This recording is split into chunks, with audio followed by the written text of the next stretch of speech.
Shalom saudara-saudara yang dikasihi oleh Tuhan. Ketika kita masih ada yang kita kagumi dalam hidup kita. Kita kagumi karena kemuliaannya, kebesarannya, dan juga kebaikannya. Itu membuat hidup kita memiliki pengharapan. Hidup kita menjadi semangat karena pribadi itu yang kita kagumi. Saudara, sebagai orang percaya, kita memiliki pribadi yang kita kagumi dalam hidup kita. Saudara, tidak lain dan tidak bukan adalah Tuhan kita. Dan Dia datang ke dalam dunia, dan Dia adalah Yesus Kristus dalam hidup kita. Mari kita arahkan mata kita kepada Dia, supaya pengharapan, semangat hidup, dan tujuan hidup kita selalu cemerlang di depan mata kita. Salam jumpa dalam program Tuhan adalah Gembalaku. Saudara mengenal Tuhan yang menyatakan diri di dalam Alkitab dan pada puncaknya di dalam Yesus Kristus merupakan sebuah hak istimewa bagi kita. Ketika kita mengingat Tuhan, Ia menciptakan alam semesta yang sedemikian besar dan dahsyat, maka kita sampai pada kesadaran betapa maha besar dan maha dahsyat Sang Pencipta kita itu. Dan hal itu yang meminimalisir kita dapat mengenal Dia secara pribadi karena Dia terlalu besar dan terlalu dahsyat. Namun Dia yang maha itu, Dia rela datang menjadi sedemikian kecil, yaitu menjadi manusia. Saudara, bukankah manusia itu di hadapan Tuhan, Alkitab katakan bagaikan debu saja? Tetapi demi kita mengenal yang tak terjangkau itu oleh seluruh indera kita, maka Ia datang menjadi manusia, sebab Ia sangat mengasihi kita. Setelah kita mengenal Tuhan yang sedemikian, bagaimana sikap dan respons kita kepada Dia? Saudara, mari kita membaca Mazmur 29. Mazmur Daud. Kepada Tuhan, hai penghuni sorgawi, kepada Tuhan sajalah kemuliaan dan kekuatan. Berilah kepada Tuhan kemuliaan namanya.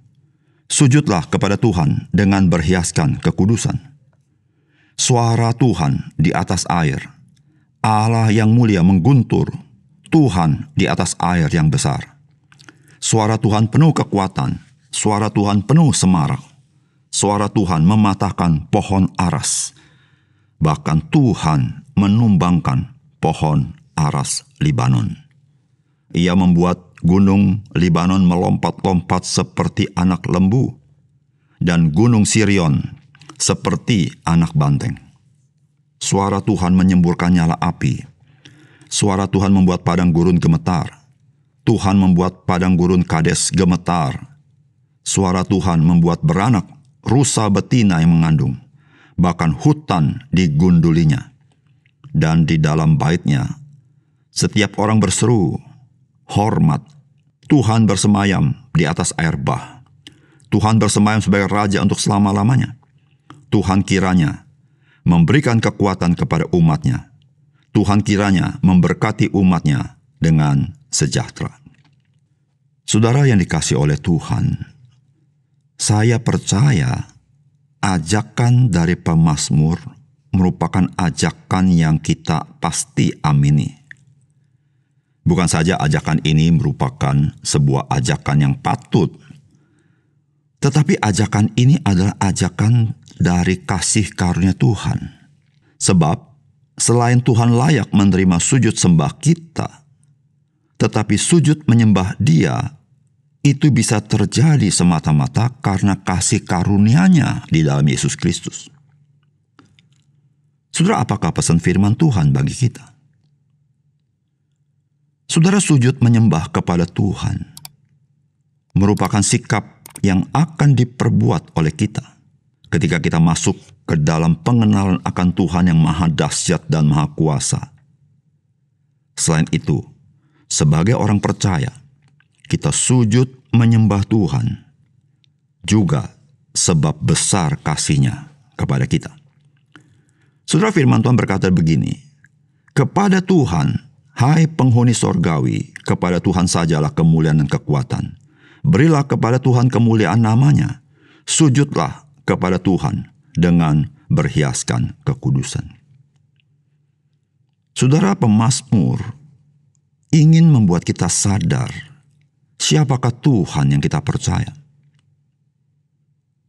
Saudara, tentu dari zaman ke zaman, maka manusia pada umumnya akan mencoba menurunkan Tuhan secara egaliter, artinya seakan-akan dia sama dengan kita. Padahal dia terlalu jauh di dalam kemahaannya dibandingkan kita.